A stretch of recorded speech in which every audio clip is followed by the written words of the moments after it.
আজকে বাংলাদেশে কোঠা বিরোধী আন্দোলন চলতেছে। আপনারা কি জানেন কোঠা বিরোধী আন্দোলনটা কি?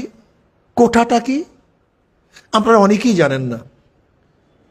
56% কোঠা ভিত্তিক চাকরি হবে। যদি 100 জন ম্যাজিস্ট্রেট নেওয়া হয়, এর মধ্যে 56 জন কোঠায়। আপনি চিন্তা করতে পারছেন মেধা কোথায়? মেধার দাম কোথায়? আর সেই 56 জন যে কোঠায় যাবে, কি অবস্থা? অবস্থাটা কি?